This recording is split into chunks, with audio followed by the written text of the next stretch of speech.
지난주에 방송하면서 박지원 실장님이 굉장히 심각하셨어요. 22일까지 현재 판결이 안 나면 어떡하느냐 걱정이 많으셨는데 결국 안 나고 이번 주도 윤석열에 관해서는 현재까지 일정 발표가 없습니다. 화가 많이 납니다. 전국이 지금 예. 의성 산불로 불타고 있는데 헌법재판소의 지연으로 우리 국민이 불타고 있습니다. 산불과 헌법재판소가 우리 국민의 속마음을 새카맣게 하고 예. 나라를 멸망케 하고 있다. 이런 생각을 금하지 않을 수 없는데 이번 금요일까지 헌법재판소가 윤석열 파면 선고를 하지 않으면은 한강 문학인들, 예. 지식인들이 들고 일어나는데 그래서 다시 한번 산불 진화나 헌법재판소의 파면 결정은 속도가 정이다. 이렇게 말씀드립니다. 그 착차 반대요. 어쨌든 얘기는 해야 되니까. 그래서 우리 또 주진우 기자님은 전부터 이 방송에서 양승태 전 대법원장을 중심으로 한 뭔가가 움직이고 있다 했는데 김민석 최고가 그저께 월요일 날 밤에 페이스북 포스팅에서 보이지 않는 손이 있다라고 했습니다. 자, 그런 얘기까지 오늘 해보겠고요. 우선 그 유흥식 추기경, 네. 나자로 추기경님, 그 다음에 어제 문인들 441명, 예, 잇따라서 시국선언 내지는 특별 메시지 내셨는데 하나하나 좀 따져보면서 챙겨보면서 나갈까 합니다. 유흥식 추기경님이 정의에는 중립이 없다. 참 의미심장한 얘기입니다. 네. 근데 그러면서 이제 이 얘기는 프란치스코 교황의 말씀이기도 한데 주 기자님 카톨릭이신가요? 아니요. 아니세요? 네. 박 실장님이 카톨릭이시죠? 네, 저는 캐톨릭인데 유흥식 추기경님하고 비교적 잘 알아요. 아, 그러세요? 네, 그분이 이 대전 교구장 하시면서도 프란치스코 교황님과 굉장히 가까운 그런 막룡이었는데 이제 교황청 최초 장관으로 가셨고 추기경이 되셨는데 대전 교구장 하시면서도 남북 화해 협력과 추기경님의 방북을 굉장히 교황님의 방법 예, 추진했었죠. 추진도 하고 저하고도 많은 얘기를 나누신 분인데 역시 훌륭한 예. 그런 말씀을 하셨더라고요. 추기경님의 저 얘기 중에 본질이 뭐냐면은 너무 예. 지연되고 있다. 너무 지연되고 예, 있다. 혼재 더 이상 지체 말라면서 이 고통에 중립이 없듯이 정의에도 중립이 없는데 왜 정의의 판결을 내리지 않는지 위기의 대한민국을 위해서 긴급하게 호소한다. 빨리 결론을 내려달라 이런 얘기를 했었는데 예. 아까 지금 의원님께서도 그러니까, 말씀하셨습니다. 속도가, 문인들의 그 많은 말 중에 가슴에 꽂히는 말이 속도가 정이다. 지금 너무 많은 시간을 끌면서 헌재가 지금 내란 수괴 그리고 이 내란범들한테 지금 뭐 여지를 주고 있지 않습니까? 그래서 국민들을 계속 혼란케 만들고 있는데 이 부분에 대해서도 저는 짚고 넘어갔으면 좋겠습니다. 문인들이 계속해서 파면이 정의다 얘기하면서 파면이 봄이고 파면이 모든 것이다. 그런데 더 이상 늦춰지면 안 된다는 얘기를 계속 하는데 저는 그 부분이 계속 지금 마음에 와닿습니다. 너무나 시간을 끌고 있어요. 시간을 끌면서 내란한테 지금 여지를 주는 거 아닌가. 다른 움직일 수 있는 그 윤석열이 살아날 수 있는 그런 시간을 벌어주고 있는 거 아닌가 이런 생각 때문에 조금 답답하긴 합니다. 예. 결론이 달라지는 건 아닙니다. 예. 저는요. 어떻게 됐든 이 나라 지식인들과 종교인들이 지금 심각성을 제시하고 있고 우리 유흥식 추기경님도 말씀하셨지만은 오늘 아침에 일제히 보도된 한강 문학인들의 그러한 성명 또 상당히 일찍 천주교 사제단에서 성명 발표했잖아요. 그렇죠. 예. 그것만 하더라도 그 옥시몬 광주 대교구장 대주교님이 주안을 잡았다는데 그게도 그 첫 문장 시작이 어떻게 사람이 요 모양이냐 윤석열의 사람 됨됨이를 요 모양이냐 하는 것으로 정의를 하면서 우리 국민은 뽑아줄 권리도 있지만은 끌어내릴 권리도 있다. 지금 신박성을 계속 제기하고 있는데 산불도 아무리 끌라해도 자꾸 퍼지고 헌재도 이렇게 신속하게 요구를 하고 있지만은 요지부동하는 거 보면은 답답해요. 예, 예. 주 기자님 심지어 최악의 악몽의 시나리오도 있죠. 이재명과 윤석열을 한 번에 다 보낸다. 요즘은 뭐 그보다 더 한 발자국씩 더 나가는 것 같습니다. 더 나가는 것 같아서 좀 우려스러운데. 예, 예. 용산과 그리고 윤석열 주변에서는 지금 당장 선고하라고 헌재를 압박하고 있지 않습니까? 예. 그러면서 윤석열이 빨리 돌아와야 된다고. 지난주까지만 해도 각하 얘기가 계속 있었어요. 그 자기네들도 군인들을 국민한테 보냈지 않습니까? 총뿌리를 국민한테 겨눴지 않습니까? 그 예. 총뿌리가 제 앞에 있었어요. 예, 그런데 모든 국민들이 봤지 않습니까? 그 부분을 부인할 수는 없어요. 그래서 이 계엄의 위헌성을 부인할 수는 없어서 각하 얘기가 나오다가 얼마 전부터는 갑자기 한덕수 권한대행이 복귀한 이후부터는 각하 얘기도 안 하고 기각하라. 지금 당장 기각하지 않으면 헌재는 가루가 될 것이다. 또 헌재를 압박하고 있는데 이런 부분이 조금 우려스럽습니다. 제가 계속해서 보수 법조 카르텔이 움직이면서 여러 가지 여지를 만들어내고 있는데 거기에 헌재가 영향을 받는 거 아닌가 이런 생각을 합니다. 헌재 판결이 헌재 선고가 왜 이재명 재판과 연결이 돼야 됩니까? 공범도 아니고요. 부부도 아니고. 그런데 그리고 나서 한덕수 총리 권한대행에 대한 탄핵 심판이 먼저 잡힌 것 또한 정치적 판단이라고 볼 수밖에 없기 때문에 그 부분에 대해서도 얘기를 좀 더 하고 싶은데 그 안에 김복형 재판관이 얘기한 거 있지 않습니까? 아니 2월 말에 이미 헌재 8인이 자 마은혁 재판관을 임명하지 않은 것은 위헌이다. 국회의 권한을 침해한 것이다고 자기네들이 판결을 해놓고 김복형은 불과 며칠 후에 자기의 판결을 뒤집는 그래서 마은혁 임명이 위헌 위법 아니다 이런 얘기를 하는 것 자체가 말이 안 되지 않습니까? 이런 걸 언제까지 국민들이 인내하고 봐줘야 됩니까? 헌법에 모르고 헌법의 최고 존엄을 지키기 위해서 있는 헌법재판소가 지금 헌법을 위해서 역할을 하지 못하고 있는 거에 대해서 국민들은 걱정하고 있는데 자 국민들의 걱정 그리고 국민들의 염원을 잘 알고 있을 거예요. 그래서 국민들의 메시지도 들었기 때문에 헌재가 잘 판단하리라고 봅니다. 저는 옛날에 임금님 귀는 당나귀 귀라는 말이 있었잖아요. 네. 지금 헌재 재판관 귀가 당나귀 귀 아닌가. 민심에 이런 걸 못 듣고 있어요. 액션이 없잖아요. 뭐 안 들으려고 하는 분들이 좀 있는 것 같아요. 왜 그렇게 오늘 저희 썸네일 나가는 대로 왜 무엇을 향해서 이렇게 흔히 하는 말로 개기고 있을까요, 실장님? 네. 어려운 건 의원님께서. 저는 이 헌법재판관들의 비난을 최소한 오늘까지 보류하자. 네. 하지 말자고 막았던 분이세요.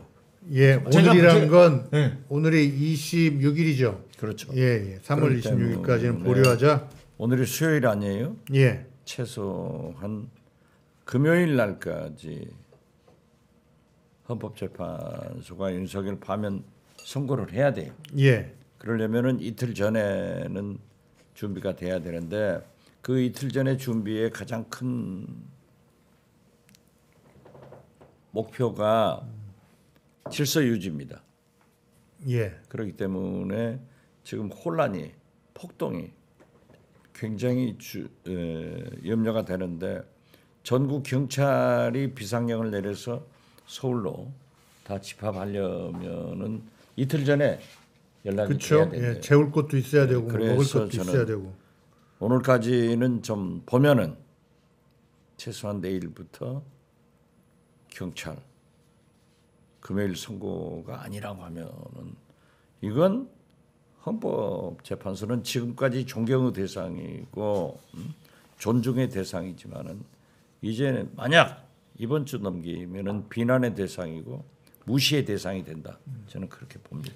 실장님은 최후의 통첩 비슷한 걸 던지셨는데 일반 사람들은 주 기자님 말을 더 시원하게 생각할 것 같아요. 정말 불만 많으시죠? 사실 헌재가 예. 3월 초에 기일을 잡겠다는 사인을 이미 보냈습니다. 그 예. 당시에는 그 주변에 드론도 못 띄우게 했고요, 경찰도 경비하게 했고요, 몇 가지 사안이 있었는데 그때마다 지금 미뤄졌습니다. 그때마다 이제 지켜보자, 의원님은 계속 지켜보자 이렇게 얘기했고, 그렇게 계속 하셨죠. 저는 플랜 B를 생각해야 된다. 저 사람들 안 한다. 그렇기 때문에 지금 헌재에 대한 비판을 시작해야 된다고 했는데 뒤에서 방송에서는 저희가 거기까지는 얘기를 못했지만 그래도 헌법 재판소의 판결로 이 갈등을 종결해야지 이런 그 비난은 옳지 않다고 해서 저희들은 입을 닫고 있는 상태였었는데 지금은 헌재가 의도적 지연, 의도적 정의의 실현을 막고 있다고 볼 수밖에 없는 상황이 있습니다.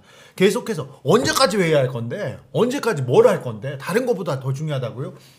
내일 목요일이 일반 선고가 있는 날이랍니다. 문영배, 이미선 가기 전에 할 선고들이 많답니다. 그래서 이거 윤석열 선고보다 더 중요한 게 어디 있습니까? 그러게 말입니다. 정영식도 그 다음에 김영두도 모든 재판관들이 다 여기에 대해서 동의를 했고 윤석열 탄핵 심리를 최우선으로 하겠다고 얘기를 해놓고 본인들이 말을 뒤집고 있습니다. 지금 계속 미루고 있습니다. 이 지연된 정의에 대해서 누가 국민들이 수긍하겠습니까? 아니 솔직히 말해서 헌재 이런 때 한번 써먹으려고 있는 거 아니에요? 정의를 바로 세우려고.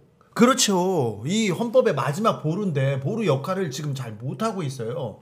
그래서 이 부분에 대해서도 이제 의원님 오늘 지나가면 오늘까지는 그래 인너심이면 의원님은 오늘까지 보되 헌재가 계속 미룰 경우 미뤄서 문영배 이미선 재판관이 퇴임해야 되는 그런 상황까지 미뤄질 경우 어떻게 할 것인지에 대한 생각을 국회에서 그리고 국민 차원에서 이제 하기 시작해야 된다고 봅니다. 어제 저녁에 제가 광주에서 시민단체 대표들하고 저녁 식사를 했어요. 이 윤석열 파면 지연으로 인해서 하루에 딱 2시간 숙면이 되더라. 나머지는 비몽사몽이다. 이게 어떻게 되는지 모르겠다. 우리 국민이 불면증. 다 그래요. 예. 우리 국민이. 그렇지만 또 정치인들은 항상 그 어려움 속에서 타협점을 내려고 하니까는 저도 극단적 표현을 못하죠.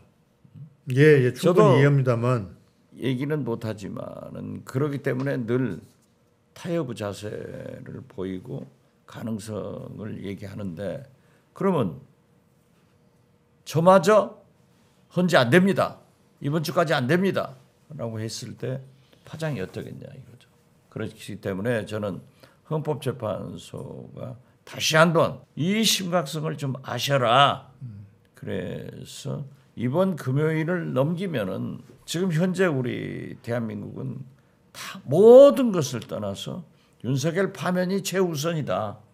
이렇게 보면은 그래서 오늘 좀 두고 보고 예. 특히 이재명 대표 오늘 오후에 이제 어떠한 선고가 나올지 이런 것도 한번 보자. 어떻게 전망하시나요? 이재명 대표 재판은?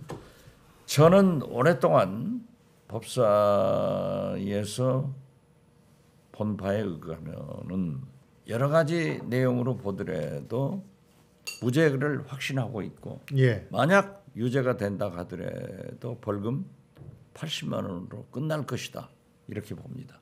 그 제가 찾아보니까 그 강혜경 씨 공익제보자 변호인 한 친구가 피렌체 식탁에 칼럼을 썼는데 의도된 거짓말이 아니라 국정감사나 TV토론 때처럼 빠르게 압박적인 분위기에서 발언은 정상 참작을 해야 된다는 논리가 있고 두 번째로 판단이 애매하면 피의자에게 유리하게 해석한다는 법원의 지침 같은 게 있습니다. 그런 걸 보면 당연히 1심에서도 이렇게까지 할 수는 없죠. 근데 지금 2심에서는 좀 바로 잡힐 걸로 보시는 건가요? 그 느낌이나 기억을 가지고 이렇게 재판한 경우는 그러니까. 극히 드물었고요. 낙선자를 두고 이렇게 먼지털이 수사를 해서 기소를 하고 그다음에 이렇게 중형을 선고한 예가 있었나 이렇게 찾아보면 거의 찾기 어렵거든요. 그런데 그럼에도 불구하고 1심에서 징역에 집행유예형이 나왔습니다. 그렇게 그 중형을 그 부과하고 그 다음에 보수 카르텔이 움직여서 2심도 매우 당겼고요. 매우 주목하고 있는데 저는 좀 걱정은 됩니다. 하지만 제가 취재하는 윤석열 주변의 법조인이나 대형 로펌 그리고 그 다음에 아주 보수적인 사람들조차도 이 선거법은 좀 잘못됐다는 얘기를 분명히 해요. 그리고 이 바깥에서 떠도는 시나리오입니다. 이건 믿을 수는 없지만 자 윤석열도 보내고 이재명도 보내야 돼. 그러면서 그 보수 법조 카르텔이 어떤 구호를 외쳤냐면 그러면 이재명한테 줄 거냐고. 그러면 이재명 세상 만들어 줄 거야. 그런 얘기를 하면서 말도 안 되는 논리를 설파하기 시작했었는데 그렇게 얘기하는 사람들도 법을 아는 사람들도 이재명 판결에 대해서는 그렇게 올려치게 한다. 처음에는 올려쳐서 이 사람 실형으로 구속시키고 윤석열도 보낸다. 이런 얘기가 처음에는 있었으나 올려친다. 이 올려치기나 아니면 중형 구형할 것이라는 그런 사람들은 거의 없습니다. 중형이 선고될 거라고 생각하는 사람들은 법을 아는 사람들이면 거의 없으니까 이번에는 좀 지켜봐도 될 것 같습니다. 조금 제가 엊그제 예. 고검장 출신 즉 검찰 출신 고위 법조인하고 한번 물어봤어요. 그랬더니 공직선거법 250조 1항은 허위사실 공표에 대해서 정의를 하고 있는데 이재명은 김문기를 모른다 라고 얘기를 한 것은 인식의 허위지 허위가 아니다. 인식이다. 그러니까 허위에 대해서 처벌을 해야 되고 국토부의 압박을 받았다 하는 느낌이죠. 것은 느낌이다. 그렇기 때문에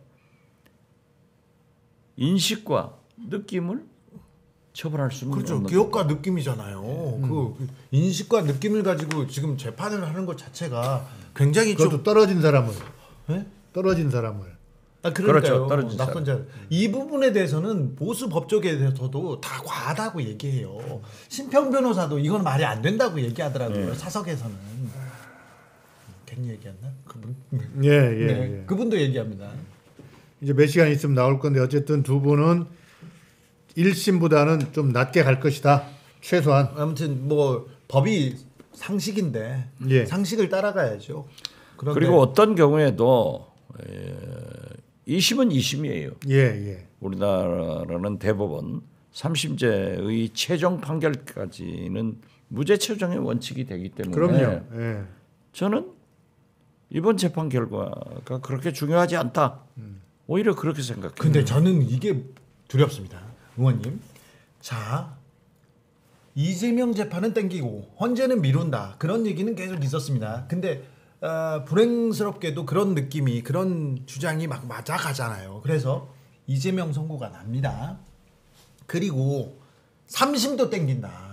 633 조희대 대법원장이 지난 가을에 그 얘기를 계속 강조했습니다. 그리고는 3개월여 만에 2심도 잡혔는데 자 지금 공소장을 변경해서 단순화했기 때문에 대법원에서는 더 2달 만에 나올 수도 있다. 이렇게 얘기하고 우려하는 사람들이 있는데 그 우려에 대해서는 어떻게 보시는지요? 그게 최악의 시나리오죠. 대선 전에 3심을 때리는. 그러나 헌법재판소가 결론을 내리면 60일 이내에 선고하게 되고 그 60일 이내에 대법원 선고가 잡히지 않아요.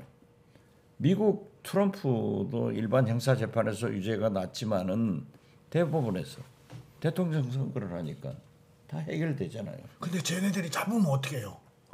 우리나라 사법부에 대한 그 신뢰냐 불신이냐 어느 대상이냐. 모든 것을 그렇게 보면은 윤석열 쿠데타가 성공했겠죠. 네. 국민들이 그걸 용납하지 않아요. 국민들이 좀 움직여 주셔야 되는 거 아닌가 싶습니다. 국민들이 용납하지 않을 것이다. 그 말에 그 말에 답이 있다고 봅니다. 오늘 아침에도 제가 경복궁역에서 나오는데 버스가 저쪽으로 돌아왔어요. 왜? 거기 지금 트랙터 오고 해가지고 이 시민들이 많이 모인 모양이에요 지금.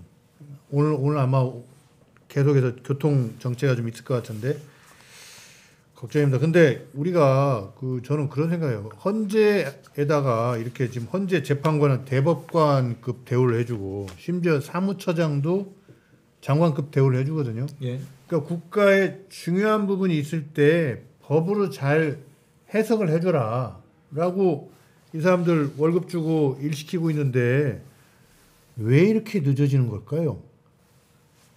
그 안에서 혹시 누가 한두 명이 변심했습니까? 처음에는 탄핵 인용 쪽으로 하다가 지금 와서는 아스팔트 우파 일어나고 보니까 이거 아닌데 하고 본래대로 돌아간 건가요? 어떻게 보세요? 저는 그걸 아는 사람이 하나도 없어요. 지금까지 모든 언론과 모든 분들이 예측을 했지만은 하나도 맞은 게 없어요. 우리가 이 정치도 국민 상식을 가지고 말로 하는 건데 상식이 보통 사람이 보편의 가치가 하나도 다르게 모든 게 나오잖아요. 그렇게 진행되고 있단 말이에요. 그러니까 우리 국민은 솔직히 이렇게 헌재에서 지연하다가 나중에 기각하는 것 아닌가? 이랬을 때 나라가 어디로 가지? 이런 염려가 시작됐으니까 국민들이 잠을 못 자고 실제로요. 저도 지역구를 가면 왜 여기 있냐? 빨리 올라가서 윤석열을 끌어내리라고. 힘으로 내리는 것도 아니고 이건 헌법재판소관이 헌법재판관들한테 아무런 과정도 사법 절차라는 미명하에 설명도 없죠. 헌법재판소 사무처장도 설명도 없죠. 그렇기 때문에 차라리 산불은 어디로 타가는구나 예측이라도 하지만 헌법재판소는 예측도 불가능한 현실이에요. 네. 문인들이 쓴 글 한두 개만 예, 볼게요. 좋은 글 많더라고요. 네, 한강 작가가 파면은 보편적 가치를 지키는 일이라고 했습니다. 파면은 보편적 가치. 네, 그 말이 그냥 가슴에 와닿는데 계속 시간을 얘기합니다. 황인찬 시인 이렇게 얘기합니다. 12월 3일 이후 상식과 정의의 시계가 멎었다. 멈춘 시간을 흐르게 하라. 윤석열을 파면하라. 이렇게 얘기합니다. 국민을 향해 든 대통령을 파면하지 않는다면 그건 방아쇠를 마저 당기라고 등을 떠미는 것이다. 헌재는 역사에 죄를 짓지 말라. 이후경 소설가가 이렇게 얘기했는데 계속해서 시간을 끌고 있습니다. 그리고 계속해서 핑계를 대고 있습니다. 아까 김복형 재판관께서 자기 판결을 부정하고 있어요. 자기가 자기를 며칠 만에 부정하고 있는 이런 말도 안 되는 일이 있는데 이걸 꾸짖고 싶은데 지금 헌법재판관 한두 명께서 어떤 사안마다 꼼꼼하게 따지고 버티고 있습니다. 재판 11번 심리 동안 그동안 문제 제기를 안 했던 부분까지 꼼꼼히 챙기면서 평결을 위한 평의에서 계속해서 다툰다는 거 아닙니까? 다투는데 그 다툼이 크고 중요한 사건이기 때문에 논란을 줄여야 된다. 그리고 의견을 모아서 우리가 만장일치를 해야 된다. 이런 그 공감대라면 그 국민들은 공감대라고 보고 지금껏 참아줬는데 이제는 안 참아줄 것 같아요. 자, 몇몇 재판관이 왜 이렇게 버티고 왜 이렇게 얘기를 하고 있지 않는지에 대해서도 나중에 다 드러나게 될 겁니다. 그럴 것 같아요. 네. 드러날 것 같아요. 드러날 수밖에 없어요. 이렇게 예. 중차대한 일인데 근데 그 부분에 대해서도 이 재판관들이 잘 알고 있기 때문에 국민의 우려, 참 걱정대로 막 그렇게 헌법재판관들이 마구 다른 데 가서 다른 결론을 말도 안 되는 결론을 이렇게 내리라고 보지는 않습니다. 네. 제가 듣는 여론은 헌법재판소 제도 자체가 예. 한계를 드러냈다. 네. 그래서 도대체 시켜준 사람에 대한 의리 때문이냐 아니면 자기의 그 법적 해석 가치관에 대한 충성 때문이냐 헷갈리지만 어쨌든 국민의 선출기관이 결정한 사안을 굳이 헌재까지 갖고 가서 다시 한번 표결을 해야 되는 이 절차에 대해서도 지금 많은 사람들이 이거 다시 생각해보자. 이것도 87년 체제의 그 좀 수정해야 될 부분 아니냐 이런 여론이 많습니다. 예. 입법부에 계시는 분으로서 어떻게 생각하십니까? 헌재나 헌법재판소의 재판관들에 대해서의 평가는 알미를 두고 생각하자. 혹시라도 윤석열 파면에 진짜 1mm라도 영향력이 나쁘건 좋건 방향으로 자극돼서는 안 된다는 생각 가지고 있어요. 뭐, 그래서 말을 하지 않겠습니다. 뭐 박 시장님은 부글부글 끓고 있습니다. 권희진 소설가는 언제나 그랬듯 우리는 진실과 정의를 지켜낼 것입니다. 그리고 박산호 번역가이자 수필가는 짧게 얘기하셨네요. 나라의 근간을 흔드는 윤석열을 파면하라. 심플합니다. 이런 분들 그 시청자 여러분도 한번 좀 그 저희 지금 댓글창에 이거 전체 볼 수 있는 거 올라가 있죠? 한번 보시고 마음에 드는 말씀하신 분들은 그분들 책 하나씩 사주세요. 네. 이거 저희 회사 책 아닙니다. 예. 오은 시인의 글을 하나 더 읽어드릴게요. 예. 아직 2024년 12월 3일에 삽니다. 겨울에 삽니다. 무시무시한 포고령을 떠올리며 삽니다. 처단의 공포 속에서 삽니다. 인권과 함께 자유권과 더불어 평등권을 헤아리며 살고 싶습니다. 2025년을 살고 싶습니다. 봄에 살고 싶습니다. 앞날을 기대하며 살고 싶습니다. 오은 시인의 이 얘기인데요. 많은 시인들이 봄이 왔다, 이제 파면하자 얘기를 하는데 봄은 기다려도 오지만 기다리지 않아도 오지 않습니까? 그래서 봄은 왔고 윤석열은 끝났다, 빨리 우리가 선언하고 앞으로 나가야 된다, 이런 생각이 그 작가들의 글을 읽으면서 생각되더라고요. 아니 모든 국민이 전 세계가 윤석열이 끝났다는 것을 알고 있어요. 네. 그런데 끝남의 선언이 예. 지연되는 것이 빨리 신속까지 이루어지지 않는 것이 아니 저희 그게 문제죠. 문인들까지 이렇게 한 거는 그 전에도 저 유중한 시국사한테 했었지만 추기경님까지 한 건 처음 일 아니에요? 추기경이 이렇게 나서는 경우 유흥식 추기경께서 매우 존경스럽지만 이렇게 추기경이 먼저 나서서 이렇게 굉장히 이분도 리스키가 있는데 네. 그 영국 이코노미스트 잡지 보니까 작년 12월에 이것과는 무관하게 그 차기 교황은 누가 될 것인가, 그때 이제 프란치스코 교황 좀 편찬하실 때 했는데 7, 8명을 거명하는데 말미에 다크호스로 유흥식 추기경도 거론을 했어요. 그래요? 우리나라 사람이 교황 후보로까지 지금 거론되고 있는 상황입니다. 그렇군요. 유흥식 매우 훌륭한 분이시군요.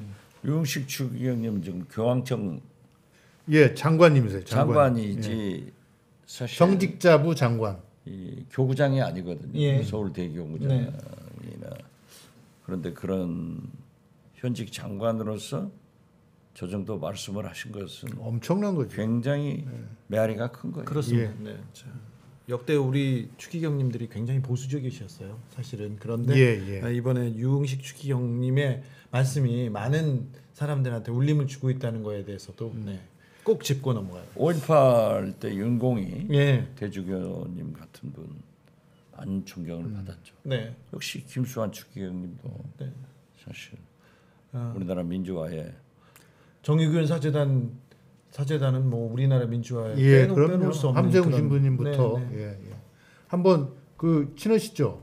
우리 주 기자님하고. 아니 다 친하죠. 어머님도 다 친하죠. 저희도 친하죠.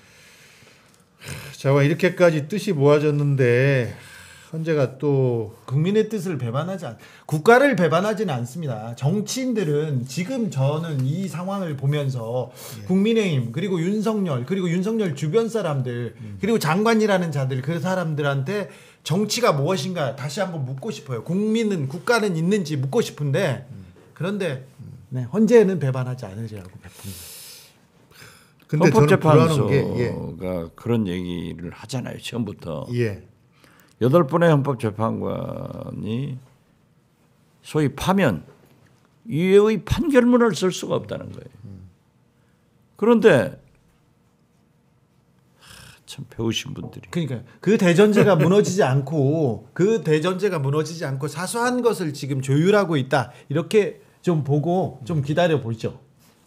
근데 시민들에게 불안해하고요. 심지어 복귀한 한덕수가 제1성으로 북한 사이버 공격 대비해야 된다, 이런 얘기하니까 또 북한하고 긴장 조성해가지고 저기 하려는 거 아니냐 네. 그런 우려도 있습니다. 네. 마은혁 재판관을 임명해야 된다. 이 부분은 헌법재판소에서도 얘기했고 이번에 이번 한덕수 그 권한대행을 복귀시키면서도 적어놨던 부분인데 그 얘기에 대해서 지금 말을 피하고 있지 않습니까? 대답을 안 하고 있지 않습니까? 그 부분은 꼭 짚고 넘어가야죠. 예. 저도 한덕수 대행의 복귀에 대해서 제 일성으로 네. 마은혁 헌법재판관, 마용주 대법관 임명해라. 예. 예. 그것이 제 일성이 나와야 된다 했는데 기대하기 힘든 것 같아요. 아니 최상복보다는 낫다면서요. 그래도 한덕수가 괜찮다 이렇게 얘기하셨잖아요. 최상목보다는 낫죠. 그래도 낫습니까? 아니 근데 어쨌든 김민석 최고 말대로 보이지 않는 손이 준동하는 게 아닌가 하는 그 불안감이 있습니다, 사실. 저는 그거 계속 두려워하면서 지적하고 있지 않습니까? 예. 글쎄 우리나라 최고의 로펌도 관계가 있다 하는 뭐 소리 나오고 그럼 맞는 것 같아요. 예, 그런다고 그래요. 네. 그렇기 아니, 때문에. 많이 움직여요. 아니 좋게 생각하면 뭐 이재용 회장이 이재명 대표를 만나고 추기경님까지 나서고 문인들까지 나서고 이런 거 보면 흐름은 잡힌 게 아닌가 싶으면서도 이게 진전이 없으니 아니, 헌법재판관들이 우리 국민의 힘을 잘못 평가해서는 큰일 나요. 지금 국민의힘이라 하면 국민의힘입니까? 국민의힘입니까? 아니, 그것은 윤석열의 힘이지 뭐 국민의 아니, 힘당 아니고 정당인지. 우리 국민의 능력을 예. 보시라고요. 아니 누구도 이승만도 박정희도 전두환도 박근혜도 다 국민의 힘으로 좌절시켰지 어떤 지도자가 한 게 아니에요. 예. 윤석열이 기각돼서 복귀를 한다 한들 그 수명이 얼마나 가겠습니까? 예. 몇 달 대통령 선거가 늦어지는 거죠. 제가 근데 의원님 주말에 저 대통령의 멘토라는 그 또 법조인을 하나 만났어요. 네. 멘토도 많어. 만났는데 그 사람들은 자 윤석열이 돌아왔을 때 국민적 저항을 우리는 그렇다면 나라가 망하는 거고 법치가 무너지는 거고 국민들이 절대 용납하지 않을 것이라고 이렇게 생각하지 않습니까? 이게 상식이고 이게 뭐 보편적 가치라고 얘기할 수도 있는데 근데 저쪽에서는 반대로 얘기하더라고요.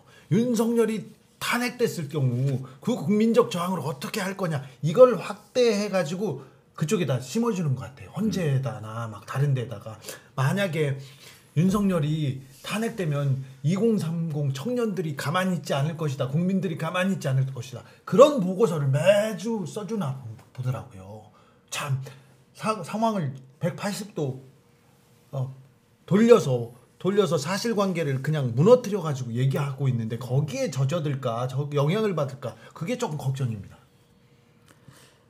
어젯밤에 그 광주 시민단체 대표들하고 이제 만나서 얘기를 하는데요.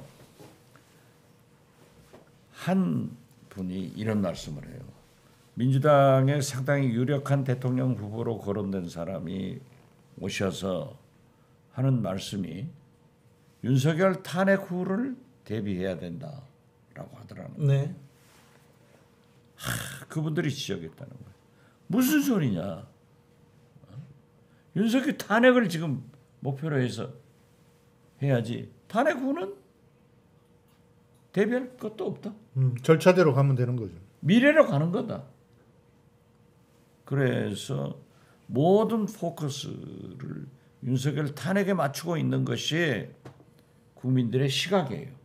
네. 정치권만 조기 대선으로 넘어가고 개헌으로 넘어가고 했는데 어젯밤 그 광주에서도 개헌 운동이 많더라고요. 네. 많은데 그분들도 저하고 결과 개헌은 탄핵, 선탄핵 그리고 대통령 후보들이 공약을 해서 개헌을 해야 된다 하는 것으로 정리를 하더라고요. 네.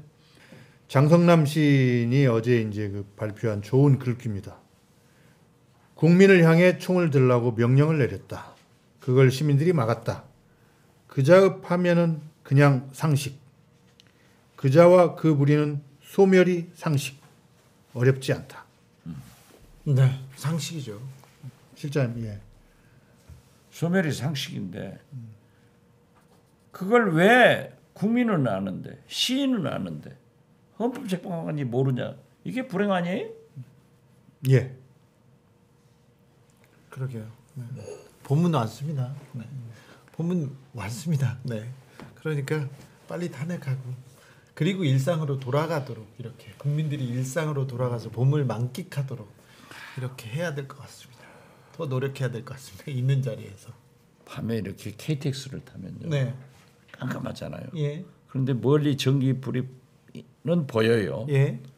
보이는데 뭐 바람도 안 들어오고 느낌이 없는데도 딱 그 불빛 사이로 봄 냄새가 들려오더라고요. 봄이 오고 있어요. 예. 예. 봄은 와요.